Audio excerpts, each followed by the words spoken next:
Hi everyone, good morning. ಎಲ್ಲರೂ ಹೇಗಿದ್ದೀರಾ? ಎಲ್ಲರೂ ಚೆನ್ನಾಗಿದ್ದೀರಾ ಅಂತ ಅಂದ್ಕೊಂಡಿದ್ದೀನಿ. Welcome back to my YouTube channel. ನಾನು ಇವತ್ತು ಬೆಳಗ್ಗೆಯಿಂದನೇ ವ್ಲಾಗ್ ಶುರು ಮಾಡಿದ್ದೀನಿ. ಇವತ್ತಿನ ದಿನ ಹೇಗಿರುತ್ತೆ ಅಂತ ನಿಮ್ಮೊಂದಿಗೆ ಶೇರ್ ಮಾಡ್ತೀನಿ. ಕೊನೆವರೆಗೂ ಮಿಸ್ ಮಾಡಿದೆ ನೋಡಿ. ಅದಕ್ಕೂ ಮುಂಚೆ ನನ್ನ ಚಾನಲ್ನ ಸಬ್ಸ್ಕ್ರೈಬ್ ಮಾಡ್ದಿರಾ ನೋಡ್ತಿದ್ರೆ ದಯವಿಟ್ಟು ಸಬ್ಸ್ಕ್ರೈಬ್ ಮಾಡ್ಕೊಳ್ಳಿ ಅಂತ ಕೇಳ್ಕೊಳ್ತಾ ಇದ್ದೀನಿ. ನಾನು ಇವತ್ತು ಬೆಳಿಗ್ಗೆ ಮತ್ತು ಮಧ್ಯಾಹ್ನಕ್ಕಾಗೋಷ್ಟು ಅಡುಗೆನೂ ಮಾಡ್ಕೊಳ್ತಾ ಇದ್ದೀನಿ. ಇವತ್ತು ಸ್ವಲ್ಪ ತರಕಾರಿಗಳಿತ್ತು, ಬೀನ್ಸು, ಕ್ಯಾರೆಟು, ಎಲೆಕೋಸು, ಸ್ವಲ್ಪ ಮೊಳಕೆ ಕಾಳು, ಅದನ್ನಿಷ್ಟು ಸ್ಟೀಮ್ ಮಾಡ್ಕೊಳ್ತಾ ಇದ್ದೀನಿ. ಅದ್ರ ಜೊತೆಗೆ ಸ್ವಲ್ಪ ಬೆಂಡೆಕಾಯಿನೂ ಕೂಡ ಇತ್ತು. ಬೆಂಡೆ ಫ್ರೈ ಮಾಡೋಣ ಅಂತ ಹೇಳಿ ಬೆಂಡೆಕಾಯಿನ ಉದ್ದ ಕಟ್ ಮಾಡಿ ಇಟ್ಕೊಂಡಿದ್ದೀನಿ. ಅದಕ್ಕೆ ಒಂದು 2 ಚಮಚ ಆಗೋಷ್ಟು ಕಡಲೆ ಹಿಟ್ಟು, ಹಾಗೆ 1 ಚಮಚ ಅಕ್ಕಿ ಹಿಟ್ಟು, ಸ್ವಲ್ಪ ಜೀರಿಗೆ, ಉಪ್ಪು, ಖಾರದ ಪುಡಿ ಹಾಕ್ಕೊಂಡು ಸ್ವಲ್ಪ ನೀರನ್ನ ಚುಮ್ಕಿಸ್ಕೊಂಡು ಕಲಿಸ್ಕೊಬೇಕು. ಇದಕ್ಕೆ ನೀರೇನು ಜಾಸ್ತಿ ಹಾಕೋ ಅವಶ್ಯಕತೆ ಇರಲ್ಲ, ಸ್ವಲ್ಪ ಚುಮ್ಸ್ಕೊಂಡ್ರೆ ಸಾಕು.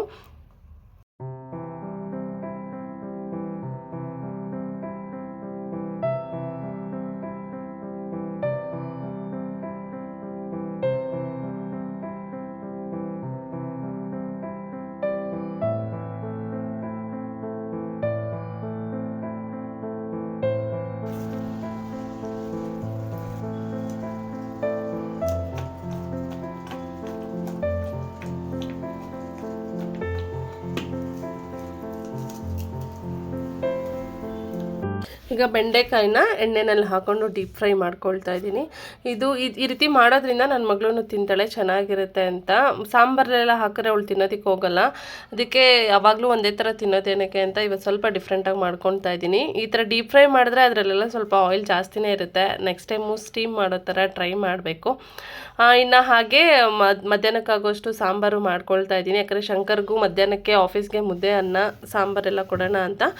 ಮನೆಯಲ್ಲಿ ಸ್ವಲ್ಪ ಹಲಸಿನ ಬೀಜ ಇತ್ತು, ಅದು ಹಾಗೆ ಮೊಳಕೆ ಕಾಳು ಇತ್ತಲ್ವಾ, ಇನ್ನು ಆಲೂಗಡ್ಡೆ ಎಲ್ಲ ಹಾಕ್ಬಿಟ್ಟು ಸಾಂಬಾರು ಮಾಡಿದ್ರೆ ಟೇಸ್ಟ್ ಚೆನ್ನಾಗಿರುತ್ತೆ. ಇನ್ನು ಹಲಸಿನ ಬೀಜನ ಈ ಥರ ಅವರೆಕಾಳು ಸಾರು, ಈ ಥರ ಮೊಳಕೆ ಕಾಳು ಸಾರಿಗೆ ಹಾಕಿದ್ರೇ ಚೆನ್ನಾಗಿರುತ್ತೆ ಅಂತ ಹೇಳಿ ಸಾಂಬಾರು ಮಾಡಿಕೊಂಡೆ. Rose, baby flower. ಸ್ವಲ್ಪ ಕೆಲಸ ಇತ್ತು ಅಂತ ಕೆಳಗಡೆ ಬಂದಿದ್ದೆ. ಹಾಗೆ ಗಿಡಗಳಿಗೆ ನೀರು ಹಾಕೋಣ ಅಂತ ನೋಡ್ತಾ ಇದ್ದೆ. ಇತ್ತೀಚೆಗೆ ನಮ್ಮ ರೋಸ್ ಗಿಡದಲ್ಲಿ ಡೈಲಿ ಒಂದೊಂದು ರೋಸ್ ಬಿಡ್ತಾ ಇರುತ್ತೆ. ಅದನ್ನು ನಮ್ಮ ಮಾರುಷಿಗಂತೂ ಅದು ಇಷ್ಟ, ಅದಕ್ಕೆ ಅದ್ರ ಹತ್ರ ಕುತ್ಕೊಂಡು ನೋಡ್ತಾ ಇರ್ತಾಳೆ, ಅದನ್ನು ಕಿತ್ಕೊಳ್ತಾ ಇರ್ತಾಳೆ.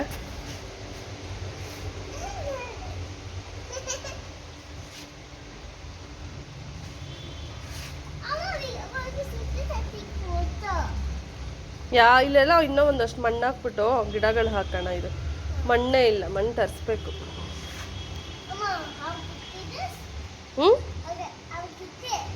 ಕಿತ್ಕೊಳ್ತೀಯಾ?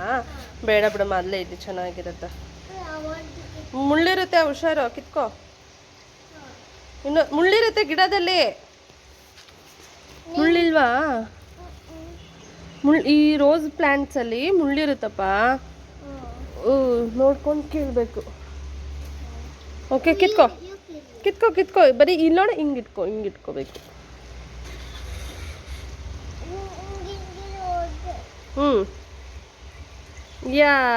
ಕಡ್ಡಿ ಸೇರಿಸಿ ಕಿತ್ಕೋಬೇಕು ತಾನೆ. ತೋರ್ಸು, ಮುಡಿಸ್ಲಾ ನಿಂಗೆ? ಮುಡಿಸ್ಲಾ? ಸುಮ್ಮನೆ ಇಟ್ಕೋತೀಯಾ?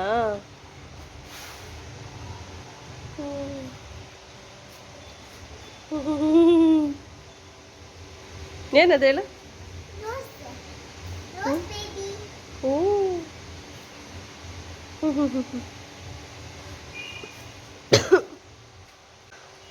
ಇದನ್ನ ಇವಾಗ ಕೀಳ್ಬಾರ್ದೋ ಗೊತ್ತಿಲ್ಲ, ನೋಡಬೇಕು.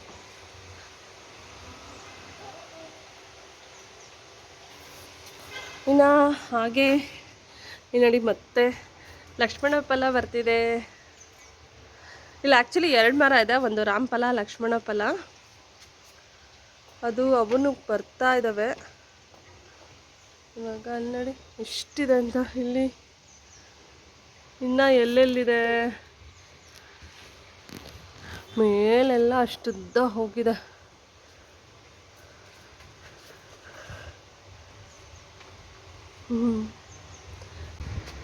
ಅದೆಲ್ಲ ಹುಳ ಬಂದಿದೆ, ನೋಡಬೇಕು. ನೋಡಿ ಅಲ್ಲೆಲ್ಲ ಇಷ್ಟೊಂದು ಬಿಟ್ಟಿದೆ.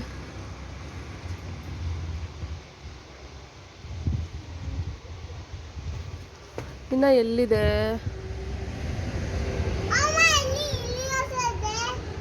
ಅಲ್ಲ ಮಗನೇ, ನಾನು ಫ್ರೂಟ್ ಹುಡುಕ್ತಾ ಇದ್ದೀನಿ.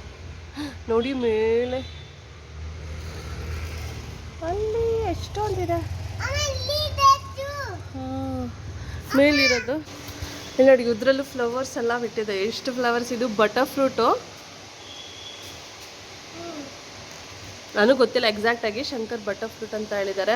ಇದನ್ನು ಹೆಂಗೆ ಅಂದರೆ ಫ್ರೂಟ್ ತಂದಿರ್ತೀವಲ್ಲ, ಅದರಲ್ಲಿ ಬೀಜ ಇರುತ್ತಲ್ಲ, ಅದರಲ್ಲಿ ಹಾಕಿ ಬೆಳೆಸಿರೋದು. ಇದು ಏನಂತ ಗೊತ್ತಿಲ್ಲ, ಇದರಲ್ಲೂ ಫ್ಲವರ್ ಬಿಟ್ಟಿದೆ. ಇದು ಮೋಸ್ಟ್ಲಿ ಡ್ರ್ಯಾಗನ್ ಫ್ರೂಟ್ ಅನ್ಸುತ್ತೆ ಇದು. ಹಾಂ, ಇದು ಡ್ರ್ಯಾಗನ್ ಫ್ರೂಟು.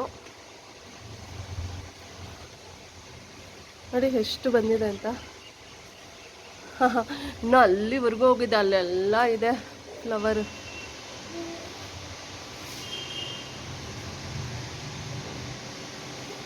ಇದಕ್ಕೆಲ್ಲ ಆ್ಯಕ್ಚುಲಿ ಜಾಗ ಸಾಕಾಗಲ್ಲ. ಇನ್ನು ಆಚೆಗಡೆನೂ ಇದೆ, ಅದರಲ್ಲೂ ಎಲ್ಲ ಹಲಸಿನ ಮರ ಎಲ್ಲ ಬಂದಿದೆ.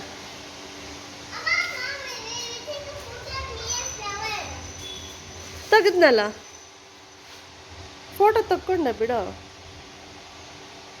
ಬಾ ಇಲ್ಲಿ ಬಾ, ಬಿಸಿಲು ಹತ್ರ ಬಾ.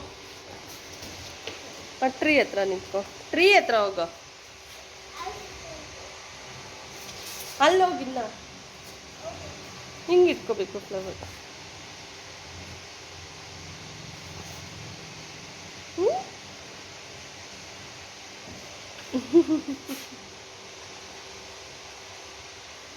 Like that flower. ಅಪ್ಪ ತೊಗೊಬಂದು ಹಾಕಿರೋದು. ನಾನು ರೆಡ್ ಕೇಳಿದ್ರೆ ಅವರು ವೈಟ್ ಕಲರ್ ತೊಗೊಬಂದಿದ್ದಾರೆ, ಗೊತ್ತಾ? ಇನ್ನು ಇವಾಗಂತೂ ಮರಗಳನ್ನ ನೋಡೋದಕ್ಕೆ ಚೆನ್ನಾಗಿರುತ್ತಲ್ವ, ಎಲ್ಲ ಹೊಸ ಹೊಸ ಎಲೆ ಚಿಗುರುತ್ತಾ ಇರುತ್ತೆ. ಫುಲ್ಲು ಒಂಥರ ಗ್ರೀನ್ ಸಕ್ಕತ್ತಾಗಿರುತ್ತೆ. ನಮ್ಮನೆ ಕಿಟಕಿಲೂ ಕೂಡ ಈ ಥರ ಮರಗಳು ಕಾಣಿಸುತ್ತೆ. ಅದೇ ನಮ್ಮದೇ ಹಲಸಿನ ಮರ ಅಂತ ಹೇಳಿದ್ನಲ್ವ, ಅದು ನಮ್ಮನೆ ಕಿಟಕಿಗೆ ಕಾಣಿಸುತ್ತೆ. ಸಕ್ಕತ್ತಾಗಿತ್ತು. ಇವರಿಬ್ರು ರೆಡಿ ಆಗಿದ್ರಲ್ವ, ಅದಕ್ಕೆ ಅಂತ ಹೇಳಿ ಒಂದು ಫೋಟೋ ತೆಗಿತಾ ಇದ್ದೆ. ಪಿಂಕ್ ಫ್ಲವರ್ ಸಕ್ಕತ್ತಾಗಿ ಬಂದಿದೆ. ಮೇಲ್ಮೇಲೆ ಕಡ್ಡಿ ಕಡ್ಡಿ ಥರ ಕಿತ್ಕೊಬಂದು ವಾಸಲ್ಲಿ ಹಾಕೋಬೇಕಿತ್ತು. ಸಕ್ಕತ್ತಾಗಿರೋದು ಅಲ್ವಾ? ಒಂಥರ ಬೇಬಿ ಪಿಂಕ್. ಜಾಸ್ತಿ ಫ್ಲವರ್ ಬಂದಿದೆ, ಸೂಪರ್ ಆಗಿ ಕಾಣಿಸ್ತಾ ಇದೆ. Where is pink flower? ಇಬ್ರು ಆ ಕಡೆಯಿಂದ ನೋಡ್ಬಿಟ್ಟು ಹಿಂಗ್ ಸೈಡ್ ಅಲ್ಲಿ ತಿರುಗ್ರಿ.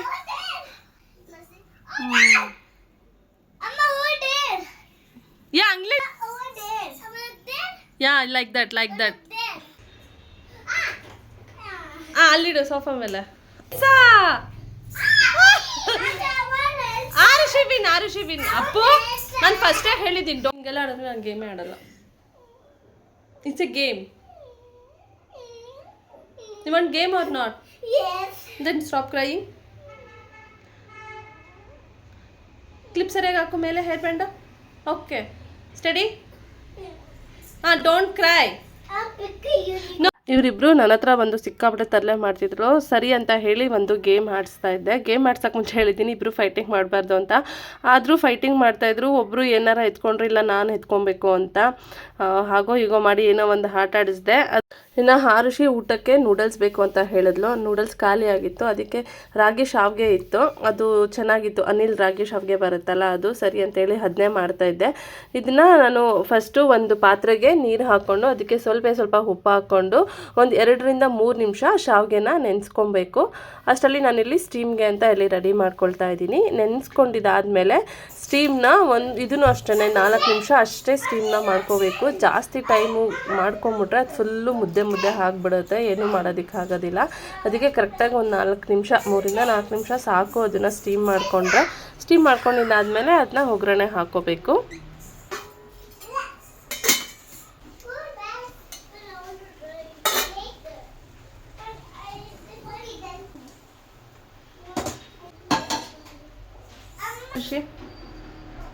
ಅದು ಸ್ಟೀಮ್ ಮಾಡ್ಕೊಂಡಿದ್ದಾಯಿತು. ಇವಾಗ ಒಂದು ಬಾಣಲಿಗೆ ಸ್ವಲ್ಪ 1-2 ಸ್ಪೂನ್ ಆಗೋಷ್ಟು ಎಣ್ಣೆ ಹಾಕ್ಕೊಂಡು ಅದಕ್ಕೆ ಕಡಲೆಬೇಳೆ ಉದ್ದಿನಬೇಳೆ ಹಾಕ್ಕೊಳ್ತಾ ಇದ್ದೀನಿ.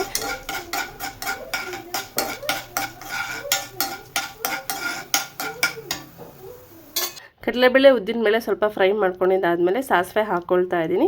ಸಾಸಿವೆ ಸಿಡಿದ್ಮೇಲೆ ನಾನು ಇದಕ್ಕೆ ಕರಿಬೇವಿನ ಸೊಪ್ಪು ಹಾಗೆ ಸ್ವಲ್ಪ ಈರುಳ್ಳಿ ಮತ್ತು ಕ್ಯಾಪ್ಸಿಕಮ್ನ ಹಾಕ್ಕೊಳ್ತಾ ಇದ್ದೀನಿ. ದೊಡ್ಡವ್ರಿಗೆ ಏನಾರ ಮಾಡ್ಕೊತೀವಿ ಅಂದರೆ ಇದಕ್ಕೆ ಒಂದು ಹಸಿಮೆಣ್ಸಿನ್ಕಾಯಿ ಕೂಡ ಸೇರಿಸ್ಕೋಬೋದು, ಚೆನ್ನಾಗಿರುತ್ತೆ. ಹಸಿಮೆಣ್ಸಿನ್ಕಾಯಿ ಹಾಕಿದ್ರೆ ಮಕ್ಕಳು ತಿನ್ನೋದಿಲ್ವಲ್ಲ, ಖಾರ ಆಗುತ್ತೆ ಅಂತ. ನನ್ನ ಮಗಳಂತೂ ಹಸಿಮೆಣ್ಸಿನ್ಕಾಯಿ ಹಾಕಿದ್ರೆ ತಿನ್ನೋದೇ ಇಲ್ಲ. ಅದಕ್ಕೆ ಅಂತ ಹೇಳಿ ನಾನು ಅವಳಿಗೆ ಹಸಿಮೆಣ್ಸಿನ್ಕಾಯಿನೇ ಹಾಕಲ್ಲ, ಇಷ್ಟು ಮಾತ್ರ ಹಾಕ್ಕೊಂಡಿದ್ದೀನಿ. ಇದಕ್ಕೆ ಬೇಕಂದರೆ ನಾವು ತರಕಾರಿಗಳನ್ನ ಕೂಡ ಸೇರಿಸ್ಕೋಬೋದು, ಚೆನ್ನಾಗಿರುತ್ತೆ.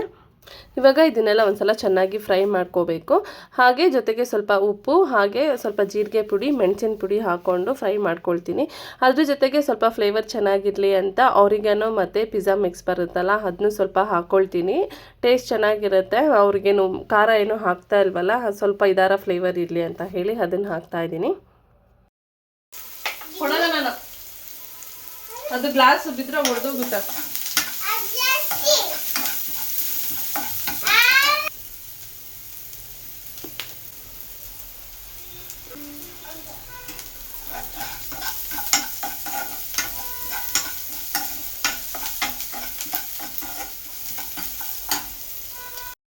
ಇವಾಗ ಇದಿಷ್ಟು ಫ್ರೈ ಮಾಡ್ಕೊಂಡಿದ್ದಾದಮೇಲೆ ಆವಾಗಲೇ ಸ್ಟೀಮ್ ಮಾಡ್ಕೊಂಡಿದ್ವಲ್ಲ ರಾಗಿ ಶಾವ್ಗೆ, ಅದನ್ನ ಹಾಕ್ಕೊಂಡು ಮಿಕ್ಸ್ ಮಾಡ್ಕೊಳ್ತೀನಿ. ಮಿಕ್ಸ್ ಮಾಡಬೇಕಾದ್ರೆ ಸ್ವಲ್ಪ ಸಾಫ್ಟಾಗಿ ಮಿಕ್ಸ್ ಮಾಡ್ಕೋಬೇಕು. ಜೋರಾಗಿ ಏನಾರ ಮಿಕ್ಸ್ ಮಾಡಿದ್ರೆ ಎಲ್ಲ ಫುಲ್ಲು ಮೆತ್ತಗಾಗ್ಬಿಡತ್ತೆ. ಇದಿಷ್ಟೇ ಒಂದು 10ರಿಂದ 15 ನಿಮಿಷ ಒಳಗಡೆ ಇದು ಶಾವಿಗೆ ಮಾಡ್ಕೊಂಬಿಡ್ಬೋದು. ತುಂಬ ಚೆನ್ನಾಗಿರುತ್ತೆ. ಇದಕ್ಕೆ ಬೇಕಾದ್ರೆ ಕಾಯಿ ತುರಿ ಎಲ್ಲ ಹಾಕ್ಕೊಂಡ್ರೂ ಕೂಡ ಚೆನ್ನಾಗಿರುತ್ತೆ. ನಾವೇನಾರ ಮಾಡ್ಕೊತೀವಿ ಅಂದರೆ ಸ್ವಲ್ಪ ಖಾರ ಎಲ್ಲ ಹಾಕ್ಕೊಂಡ್ರೆ ಇನ್ನೂ ಟೇಸ್ಟ್ ಚೆನ್ನಾಗಿರುತ್ತೆ.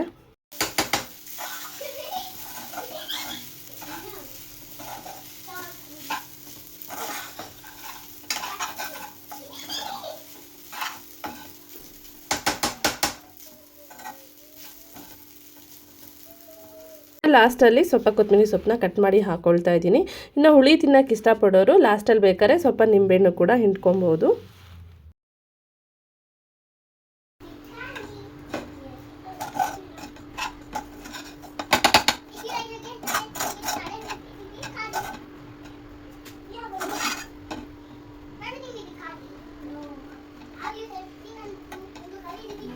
ಕೊತ್ತಂಬರಿ ಸೊಪ್ಪೆಲ್ಲ ಹಾಕಿದ್ದಾದ್ಮೇಲೆ ಒಂದ್ಸಲ ಚೆನ್ನಾಗಿ ಮಿಕ್ಸ್ ಮಾಡ್ಕೊಂಡಿದ್ದಾಯಿತು. ಇವಾಗ ಅವರಿಬ್ರಿಗೂ ಊಟ ಮಾಡಿಸ್ಬಿಟ್ಟು ನಾನು ಊಟ ಮಾಡ್ಕೊಂಡು ಬರ್ತೀನಿ.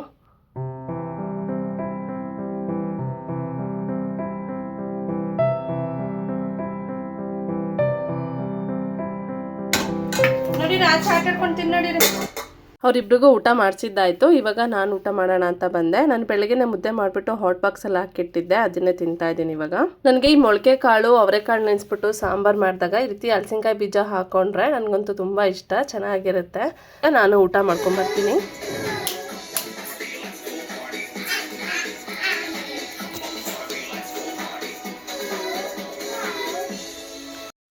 ಇನ್ನು ರಾತ್ರಿಗೆ ಶಂಕರ್ ಚಿಕನ್ ತೊಗೊಂಡು ಬಂದಿದ್ರು, ಗುಂಟೂರು ಚಿಕನ್ ಏನಾದರೂ ಮಾಡು ಅಂತ. ಸರಿ, ಇನ್ನು ಬೆಳಗ್ಗೆನೇ ಮುದ್ದೆ ಮಾಡಿದ್ವಲ್ಲ, ಇವಾಗ ಚಪಾತಿ ಮಾಡಿಕೊಂಡು ಗುಂಟೂರು ಚಿಕನ್ ಮಾಡ್ಕೊಳ್ಳೋಣ ಅಂತ ಎಲ್ಲ ರೆಡಿ ಮಾಡಿಕೊಂಡೆ. ಮೊದಲು ಗುಂಟೂರು ಚಿಕನ್ ಮಾಡೋದಕ್ಕೆ ನಾನು ಒಂದು ಪೇಸ್ಟ್ನ ರೆಡಿ ಮಾಡ್ಕೊಳ್ಬೇಕು. ಅದಕ್ಕೆ ಅಂತ ಒಂದು ಬಾಣಲಿಗೆ 1 ಚಮಚ ಆಗೋಷ್ಟು ಎಣ್ಣೆ ಹಾಕ್ಕೊಂಡು, ಎಣ್ಣೆ ಬಿಸಿ ಆದಮೇಲೆ ಅದಕ್ಕೆ ನಾನು 1.5 ಚಮಚ ಆಗೋಷ್ಟು ಧನಿಯಾ ಬೀಜ ಹಾಕ್ಕೊಳ್ತಾ ಇದ್ದೀನಿ. ಅದ್ರ ಜೊತೆಗೆ ಅರ್ಧ ಚಮಚ ಜೀರಿಗೆ, ಅರ್ಧ ಚಮಚ ಮೆಣಸು ಹಾಕ್ಕೊಂಡು ಫ್ರೈ ಮಾಡ್ಕೊಳ್ತಾ ಇದ್ದೀನಿ. ನಾನಿವಾಗ ಇದಕ್ಕೆ ಒಂದು 4ರಿಂದ 5 ಬ್ಯಾಡಗಿ ಮೆಣಸಿನ್ಕಾಯಿ ಹಾಕ್ಕೊಳ್ತಾ ಇದ್ದೀನಿ. ಅದರೊಟ್ಟಿಗೆ ಒಂದು 7ರಿಂದ 8 ಗುಂಟೂರು ಮೆಣಸಿನ್ಕಾಯಿ ಅಂದರೆ ಖಾರದ ಮೆಣಸಿನ್ಕಾಯಿ ಹಾಕ್ಕೊಳ್ತಾ ಇದ್ದೀನಿ. ಇದಕ್ಕೆ ಮೇನ್ ಇಂಗ್ರೀಡಿಯೆಂಟೇ ಬ್ಯಾಡಗಿ ಮೆಣಸಿನ್ಕಾಯಿ, ಯಾಕಂದರೆ ಅದು ಕಲರ್ ಬರಬೇಕಲ್ಲ. ಜೊತೆಗೆ ಒಂದು ಸ್ವಲ್ಪ ಚಕ್ಕೆ, ಹಾಗೆ ಅನಾನಸ್ ಹೂನ ಹಾಕ್ಕೊಳ್ತಾ ಇದ್ದೀನಿ. ಇದನ್ನು ಕೂಡ ಮೇನೇ ಅನಾನಸ್ ಹೂ. ಅದ್ರ ಜೊತೆಗೆ ಸ್ವಲ್ಪ ಒಂದು 4 ಲವಂಗ ಹಾಕ್ಕೊಂಡು ಎಲ್ಲನೂ ಒಂದ್ಸಲ ಚೆನ್ನಾಗಿ ಫ್ರೈ ಮಾಡ್ಕೋಬೇಕು.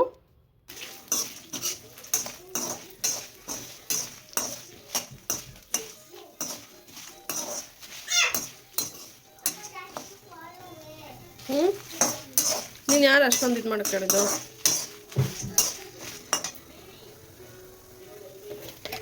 ಇವಾಗ ಇದಕ್ಕೆ ಸ್ವಲ್ಪ ಅರಿಶಿನ ಹಾಕ್ಕೊಳ್ತಾ ಇದ್ದೀನಿ.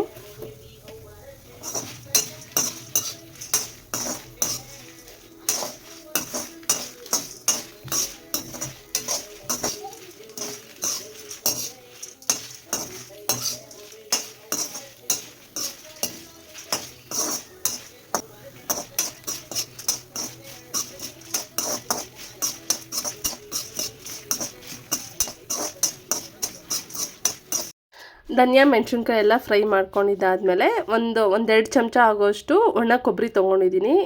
ಇದು ಆಪ್ಷನಲ್ಲು, ಬೇಕಿದ್ದರೆ ಹಾಕ್ಕೋಬೋದು, ಇಲ್ಲಾಂದರೆ ಇಲ್ಲ. ಕೊಬ್ಬರಿ ಹಾಕೋದ್ರಿಂದ ಸ್ವಲ್ಪ ಗ್ರೇವಿ ತಿಕ್ನೆಸ್ ಇರುತ್ತೆ. ಗ್ರೇವಿ ಜಾಸ್ತಿ ಬೇಕು ಅಂದರೆ ಕೊಬ್ಬರಿ ಹಾಕ್ಕೋಬೋದು. ಟೇಸ್ಟು ಕೂಡ ಚೆನ್ನಾಗಿರುತ್ತೆ. ಇದೆಲ್ಲನೂ ಲೋ ಫ್ಲೇಮಲ್ಲಿ ಹುರ್ಕೊಬೇಕು. ಕೊಬ್ಬರಿ ಹಾಕಿದ್ಮೇಲೆ ಜಾಸ್ತಿ ಹೊತ್ತು ಫ್ರೈ ಮಾಡ್ಕೊಳ್ಳೋದೇನು ಬೇಡ, ಸ್ವಲ್ಪ ಒಂದು 2 ನಿಮಿಷ ಹುರ್ಕೊಂಡ್ರೆ ಸಾಕು.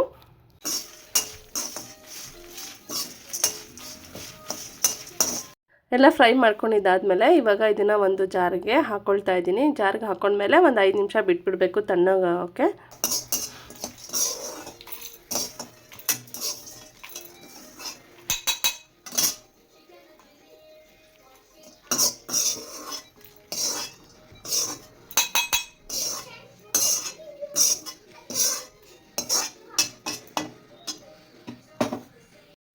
ಫ್ರೈ ಮಾಡಿರೋದು ತಣ್ಣಗಾಗೋವರೆಗೂ ಬಿಟ್ಬಿಟ್ಟು ಇವಾಗ ನಾನು ಅದೇ ಬಾಣಲಿಗೆ ಚಿಕನ್ನ ಹಾಕ್ಕೊಂಡು ಫ್ರೈ ಮಾಡ್ಕೊಳ್ತಾ ಇದ್ದೀನಿ. ಮೊದಲು ಬಾಣಲಿಗೆ 1-2 ಚಮಚ ಎಣ್ಣೆ ಹಾಕ್ಕೊಂಡು ಅದಕ್ಕೆ ಎಣ್ಣೆ ಕಾದಿದಾದಮೇಲೆ ಅದಕ್ಕೆ ನಾನಿಲ್ಲಿ ಜಜ್ಜಿಟ್ಕೊಂಡಿರೋಂತಹ ಬೆಳ್ಳುಳ್ಳಿ ಹಾಕ್ಕೊಂಡಿದ್ದೀನಿ. ಇಲ್ಲಿ ನಾನು ಒಂದು 3/4 ಗೆಡ್ಡೆ ಆಗೋಷ್ಟು ಬೆಳ್ಳುಳ್ಳಿ ತೊಗೊಂಡಿದ್ದೀನಿ. ಯಾಕಂದರೆ ಚಿಕನ್ನು ಬಂದು ಒಂದು 3/4 kg ಇದೆ. ನಾನು ಇಲ್ಲಿ ಹಾಕಿರೋ ಮಸಾಲೆ ಎಲ್ಲ ಬಂದು ಒಂದು 3/4 kg ಆಗೋಷ್ಟು ಚಿಕನ್ನಿಗೆ. ಬೆಳ್ಳುಳ್ಳಿ ಸ್ವಲ್ಪ ಹೊತ್ತು ಫ್ರೈ ಮಾಡ್ಕೊಂಡಿದ್ದಾದಮೇಲೆ ಕರ್ಬೇವಿನ ಸೊಪ್ಪನ್ನ ಹಾಕ್ಕೊಳ್ತಾ ಇದ್ದೀನಿ. ಇವೆರಡೂ ಆಪ್ಷನಲ್ಲೇ. ಕರ್ಬೇವಿನ ಸೊಪ್ಪು ಬೆಳ್ಳುಳ್ಳಿ ಇಷ್ಟಪಡೋರು ಹಾಕೋಬೋದು, ಬೇಡ ಅಂದರೆ ಸ್ಕಿಪ್ ಮಾಡ್ಕೋಬೋದು. ಅವೆರಡು ಸ್ವಲ್ಪ ಹೊತ್ತು ಫ್ರೈ ಮಾಡ್ಕೊಂಡಿದ್ದಾದಮೇಲೆ ಈರುಳ್ಳಿನ ಹಾಕ್ಕೊಳ್ತಾ ಇದ್ದೀನಿ. ಈರುಳ್ಳಿ ಒಂದು ಮೀಡಿಯಮ್ ಸೈಜ್ ಗಾತ್ರದ್ದು ಒಂದು ಈರುಳ್ಳಿ ತೊಗೊಂಡಿದ್ದೀನಿ. ಬೆಳ್ಳುಳ್ಳಿ ಕರ್ಬೇವಿನ ಸೊಪ್ಪು ಹಾಕಿದ್ರೆ ಒಂಥರ ಟೇಸ್ಟು ಚೆನ್ನಾಗಿರುತ್ತೆ. ತಿನ್ಬೇಕಾದ್ರೆ ಬಾಯಿಗೆ ಸಿಗುತ್ತಲ್ವ, ಅದನ್ನು ಕೂಡ ಟೇಸ್ಟ್ ಚೆನ್ನಾಗಿರುತ್ತೆ. ಅದಕ್ಕೆ ಅಂತ ಹಾಕ್ತೀನಿ. ಈರುಳ್ಳಿನ ಚೆನ್ನಾಗಿ ಗೋಲ್ಡನ್ ಬ್ರೌನ್ ಬರೋವರೆಗೂ ಚೆನ್ನಾಗಿ ಫ್ರೈ ಮಾಡ್ಕೋಬೇಕು. ಈರುಳ್ಳಿ ಚೆನ್ನಾಗಿ ಫ್ರೈ ಮಾಡ್ಕೊಂಡಿದ್ದಾದಮೇಲೆ ಇವಾಗ ನಾನು ಇದಕ್ಕೆ ಚಿಕನ್ ಹಾಕ್ಕೊಳ್ತಾ ಇದ್ದೀನಿ. ಚಿಕನ್ಗೆ ಸ್ವಲ್ಪ ಉಪ್ಪು ಅರಿಶಿನ ಹಾಕ್ಬಿಟ್ಟು ಚೆನ್ನಾಗಿ ಒಂದು 3-4 ಸಲ ತೊಳ್ಕೊಬಂದಿದ್ದೀನಿ. ಯಾಕಂದರೆ ಉಪ್ಪು ಅರಿಶಿನ ಹಾಕೋದ್ರಿಂದ ಚಿಕನ್ ಸ್ಮೆಲ್ ಬರೋದಿಲ್ಲ, ನೀಟಾಗಿ ವಾಶ್ ಆಗುತ್ತೆ. ಇವಾಗ ಚಿಕನ್ನ ಹಾಕ್ಕೊಂಡು ಅದಕ್ಕೆ ರುಚಿಗೆ ತಕ್ಕಷ್ಟು ಉಪ್ಪು, ಸ್ವಲ್ಪ ಅರಿಶಿನ ಹಾಕ್ಕೊಂಡು ಚೆನ್ನಾಗಿ ಫ್ರೈ ಮಾಡ್ಕೊಂಡು ಪಾರ್ಟಿ ಮಾಡೋಕ್ಕೆ ಹೋದರೆ ಏನೋ ವಾನ್ ಮಾಡ್ಬಿಟ್ಟು ಹೋಗ್ತಾಳೆ ಪುಟ್ಟ. ವಾರ್ನಿಂಗ್. ಹಾಂ, you don't take remote and don't change the TV it. Yeah, wait.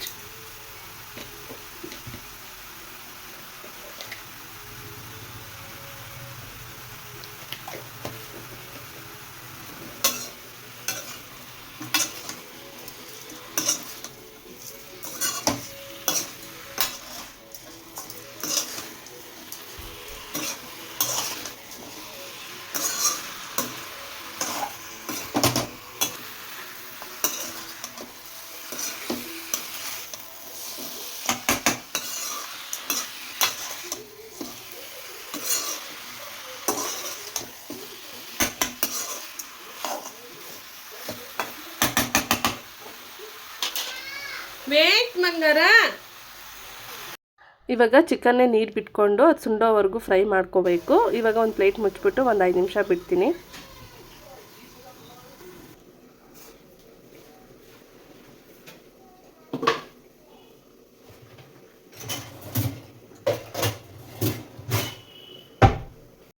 ಅವಾಗವಾಗ ಚಿಕನ್ನ ಕೈ ಆಡಿಸ್ತಾ ಇರಬೇಕು, ಇಲ್ಲಾಂದರೆ ತಳ ಹಿಡಿದ್ಬಿಡುತ್ತೆ. ಆವಾಗಲೇ ಶುಂಠಿ ಬೆಳ್ಳುಳ್ಳಿ ಪೇಸ್ಟ್ ಹಾಕೋದು ಮರ್ತ್ಕೊಂಡ್ಬಿಟ್ಟಿದ್ದೆ. ಅದಕ್ಕೆ ಇವಾಗ 1 ಚಮಚ ಶುಂಠಿ ಬೆಳ್ಳುಳ್ಳಿ ಪೇಸ್ಟ್ನ ಹಾಕ್ಕೊಳ್ತಾ ಇದ್ದೀನಿ.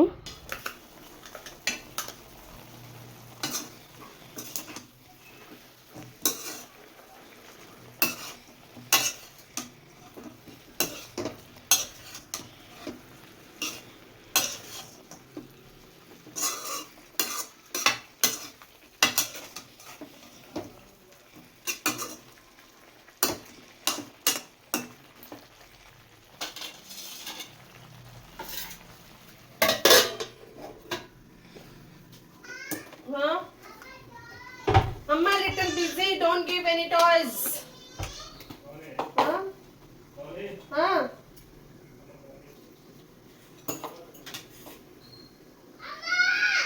ಏನು ಏನು ಎಂತ ಟಾಯ್ಸ್?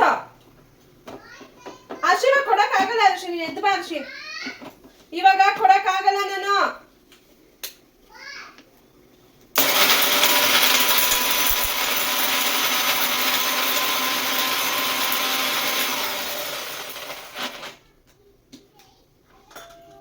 ಆವಾಗಲೇ ಫ್ರೈ ಮಾಡಿಟ್ಕೊಂಡಿರೋಂತಹ ಮಸಾಲಾನ ಪೇಸ್ಟ್ ಮಾಡ್ಕೊಳ್ತಾ ಇದ್ದೀನಿ.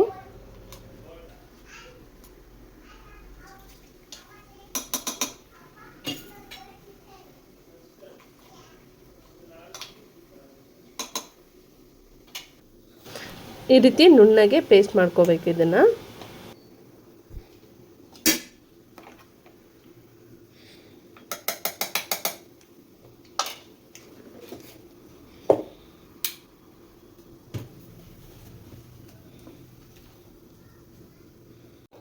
ನಾನು ಚಪಾತಿ ಹಿಟ್ಟು ಕಲಸಿ ಎತ್ತಿಟ್ಬಿಡೋಣ ಅಂತ ಹೇಳಿ ಚಪಾತಿ ಹಿಟ್ಟನ್ನ ಕಲಿಸ್ಕೊಳ್ತಾ ಇದ್ದೀನಿ.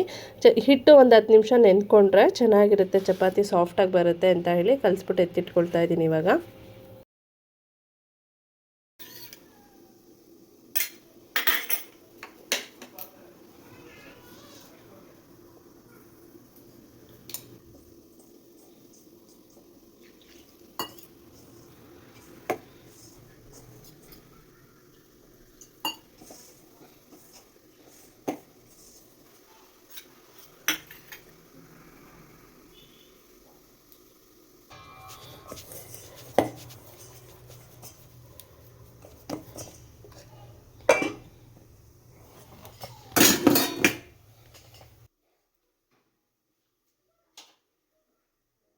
ಚಿಕನಲ್ಲಿ ಇದ್ದಿದ್ದಂತಹ ನೀರೆಲ್ಲ ಸುಂಡಿದೆ. ಒಂದು 50% ಅಷ್ಟು ಚಿಕನ್ ಬೆಂದಿದೆ.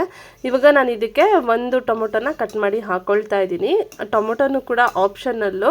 ಈ ಟೊಮೊಟೊ ಹಾಕೋ ಜಾಗದಲ್ಲಿ ಬೇಕಾದ್ರೆ ಒಂದು ನಿಂಬೆಹಣ್ಣ ಹಿಂಡ್ಕೋಬೋದು. ನಾನು ಸ್ವಲ್ಪ ಗ್ರೇವಿ ಬೇಕಾಗುತ್ತೆ ಅಂತ ಹೇಳಿ ಟೊಮೊಟೊ ಹಾಕ್ಕೊಳ್ತಾ ಇದ್ದೀನಿ.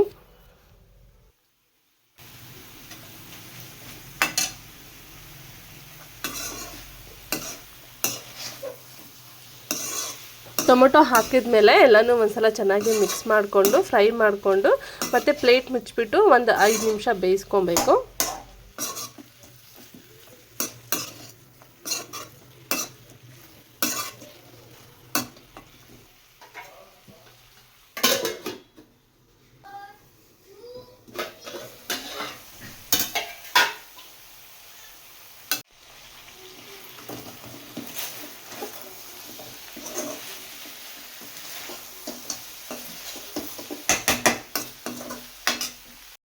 ಒಂದು 5 ನಿಮಿಷ ಆದಮೇಲೆ ನಾನು ಆವಾಗಲೇ ರುಬ್ಬಿಟ್ಕೊಂಡಿದ್ದಂತಹ ಮಸಾಲಾನ ಹಾಕ್ಕೊಳ್ತಾ ಇದ್ದೀನಿ.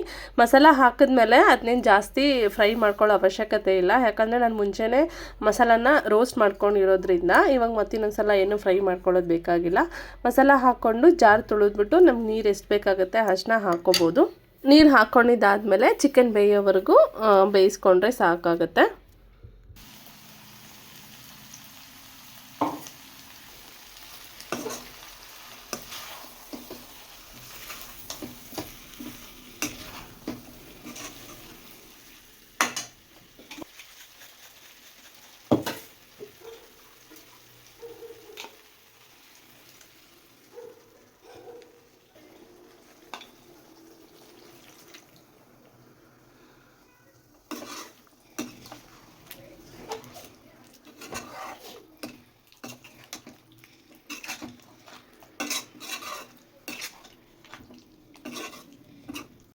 ಇವಾಗ ಒಂದು 10 ನಿಮಿಷ ಆದಮೇಲೆ ಚಿಕನ್ ಕಂಪ್ಲೀಟಾಗಿ ಬೆಂದಿದೆ. ಇವಾಗ ಅದಕ್ಕೆ ಸ್ವಲ್ಪ ಕೊತ್ತಂಬರಿ ಸೊಪ್ಪು ಹಾಗೆ ಕಸೂರಿ ಮೇಥಿನ ಹಾಕ್ಕೊಳ್ತಾ ಇದ್ದೀನಿ.